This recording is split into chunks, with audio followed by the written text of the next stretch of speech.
Welcome to my video. For my final project, I'm going to argue for skepticism about the concepts of digital immigrants and digital natives. I don't think the descriptions are useful. To argue the position, I've decided to analyze the best review paper on the subject that I could find, this one. The citation, and all citations for this video, are in the YouTube description. Why do this?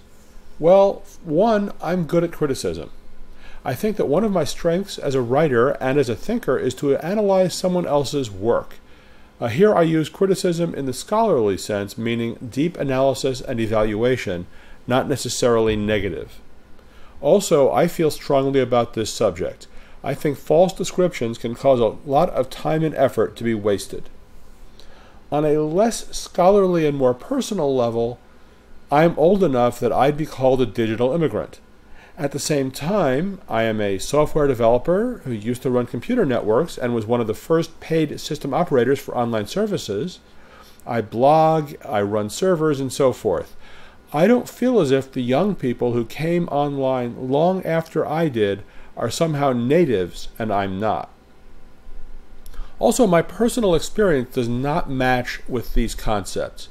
Part of my job is to roll out new learning technologies, and the young students do not automatically do better with them than the old students.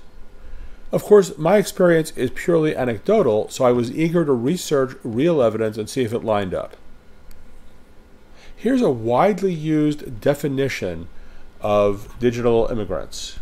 Digital immigrants are characterized as individuals born before 1980 who knew an analog-only world and still rely on analog forms of interaction. It's problematic.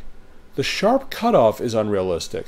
Someone born in 1981 in a rural town that didn't even have touch-tone phone service is a digital native. But someone born in 1975 who grew up using CompuServe and programming computers is an immigrant. I can't accept that. The problem with emphasis on this, in my opinion, fictional distinction is that it leads one to ignore other things.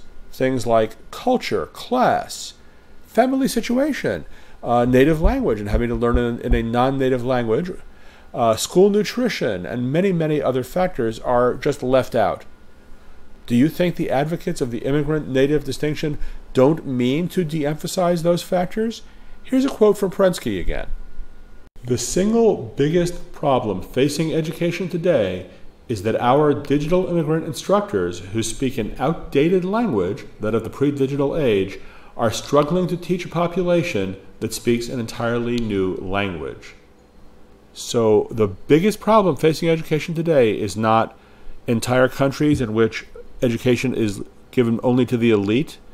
It is not students whose home situation makes it impossible for them to study or whose home situation is not enriched by literate and caring adults. The problem is not nutrition or health of our students. The problem is not no child left behind forcing teachers to teach to the test. The problem is instructors who did not grow up with computers and cell phones. I find that somewhat absurd on its face.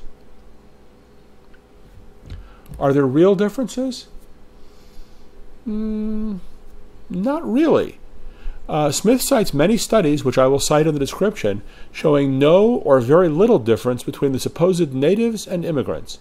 In fact, by some measures, such as success in completing online courses, older students actually perform better than younger students. Not to say that some differences are not real. For instance, Smith does cite evidence that students over 65 on average will lose some of their ability to learn new skills. And more importantly, she makes the excellent point that a lot of the differences that Prensky and his allies cite as between generations may be directly related to the age of the student. That is, that adult learners are known to learn in a different style from children.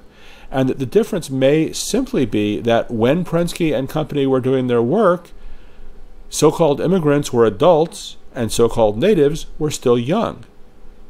In conclusion, the absolute distinction between digital natives and digital immigrants is probably not a useful concept. human beings are just much too complex to simplify us into two groups and expect everyone in each group to act exactly alike.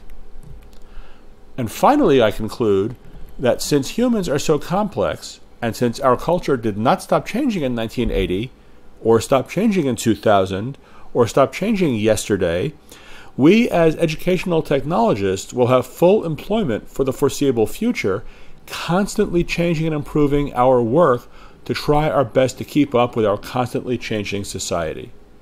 Thank you.